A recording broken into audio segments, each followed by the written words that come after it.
الحمد للہ رب العالمین الرحمن الرحیم مالک یوم الدین۔ شروع اللہ کا نام لے کر جو بڑا مہربان نہایت رحم والا ہے۔ سب طرح کی تعریف اللہ ہی کے لیے ہے جو تمام مخلوقات کا پروردگار ہے، بڑا مہربان نہایت رحم والا، انصاف کے دن کا حاکم۔ ایاک نعبد و ایاک نستعین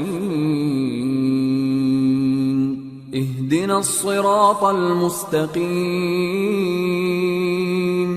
صراط الذین انعمت علیہم غیر المغضوب علیہم ولا الضالین۔ اے پروردگار، ہم تیری ہی عبادت کرتے ہیں اور تجھ ہی سے مدد مانگتے ہیں، ہم کو سیدھے رستے چلا، ان لوگوں کے رستے جن پر تو اپنا فضل و کرم کرتا رہا، نہ ان کے جن پر غصے ہوتا رہا، اور نہ گمراہوں کے۔ آمین۔ گزارش ہے کہ آپ سبسکرائب بٹن دبا دیں۔ سورة البقرہ۔ بسم اللہ الرحمن الرحیم۔ شروع اللہ کا نام لے کر جو بڑا مہربان نہایت رحم والا ہے۔ الف لام میم۔ یہ کتاب یعنی قرآن مجید، اس میں کچھ شک نہیں کہ اللہ کا کلام ہے، پرہیزگاروں کے لیے رہنما ہے، جو غیب پر ایمان لاتے اور آداب کے ساتھ نماز پڑھتے اور جو کچھ ہم نے ان کو عطا فرمایا ہے اس میں سے خرچ کرتے ہیں، اور جو کتاب اے پیغمبر تم پر نازل ہوئی اور جو کتابیں تم سے پہلے پیغمبروں پر نازل ہوئیں سب پر ایمان لاتے اور آخرت کا یقین رکھتے ہیں۔ یہی لوگ اپنے پروردگار کی طرف سے آئی ہوئی ہدایت پر ہیں اور یہی لوگ کامیاب ہیں۔ جو لوگ کافر ہیں انہیں تم نصیحت کرو یا نہ کرو ان کے لیے برابر ہے، وہ ایمان نہیں لانے کے۔ اللہ نے ان کے دلوں اور کانوں پر مہر لگا رکھی ہے اور ان کی آنکھوں پر پردہ پڑا ہوا ہے اور ان کے لیے بڑا عذاب تیار ہے۔ اور بعض لوگ ایسے ہیں جو کہتے ہیں کہ ہم اللہ پر اور روز آخر پر ایمان رکھتے ہیں، حالانکہ وہ ایمان نہیں رکھتے۔ یہ اپنے خیال میں اللہ کو اور مومنوں کو دھوکہ دیتے ہیں، مگر حقیقت میں اپنے سوا کسی کو دھوکہ نہیں دیتے اور اس سے بے خبر ہیں۔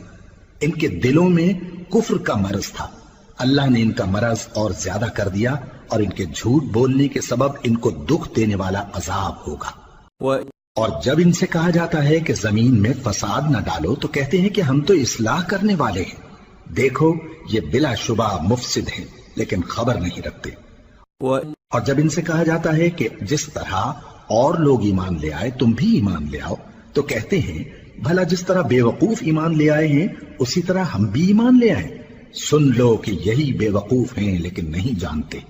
اور یہ لوگ جب مومنوں سے ملتے ہیں تو کہتے ہیں کہ ہم ایمان لے آئے ہیں، اور جب اپنے شیطانوں میں جاتے ہیں تو ان سے کہتے ہیں کہ ہم تمہارے ساتھ ہیں، اور مسلمانوں سے تو ہم ہنسی کیا کرتے ہیں۔ ان منافقوں سے اللہ ہنسی کرتا ہے اور انہیں مہلت دیا جاتا ہے کہ شرارت و سرکشی میں پڑے بہک رہے ہیں۔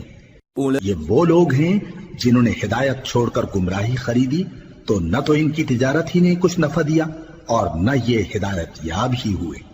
ان کی مثال اس شخص کی سی ہے جس نے شب تاریک میں آگ جلائی، جب آگ نے اس کے ارد گرد کی چیزیں روشن کی تو اللہ نے ان لوگوں کی روشنی زائل کر دی اور ان کو اندھیروں میں چھوڑ دیا کہ کچھ نہیں دیکھتے۔ یہ بہرے ہیں، گونگے ہیں، اندھے ہیں کہ کسی طرح سیدھے رستے کی طرف لوٹ ہی نہیں سکتے۔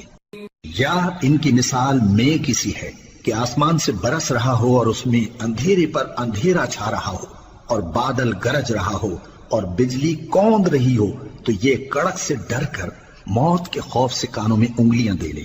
اور اللہ کافروں کو ہر طرف سے گھیرے ہوئے ہے، قریب ہے کہ بجلی کی چمک ان کی آنکھوں کی بصارت کو اچک لے جائے۔ جب بجلی چمکتی اور ان پر روشنی ڈالتی ہے تو اس میں چل پڑتے ہیں، اور جب اندھیرا ہو جاتا ہے تو کھڑے کے کھڑے رہ جاتی ہیں۔ اور اگر اللہ چاہتا تو ان کے کانوں کی سنوائی اور آنکھوں کی بینائی دونوں کو زائل کر دیتا۔ بلا شبہ اللہ ہر چیز پر قادر ہے۔ لوگو اپنے پروردگار کی عبادت کرو جس نے تم کو اور تم سے پہلے لوگوں کو پیدا کیا تاکہ تم اس کے عذاب سے بچو، جس نے تمہارے لیے زمین کو بچھونا اور آسمان کو چھت بنایا اور آسمان سے مے برسا کر تمہارے کھانے کے لیے انواع و اقسام کے میوے پیدا کیے، بس کسی کو اللہ کا ہمسر نہ بناؤ، اور تم جانتے تو ہو۔ سے گزارش ہے کہ آپ سبسکرائب بٹن دبا دیں۔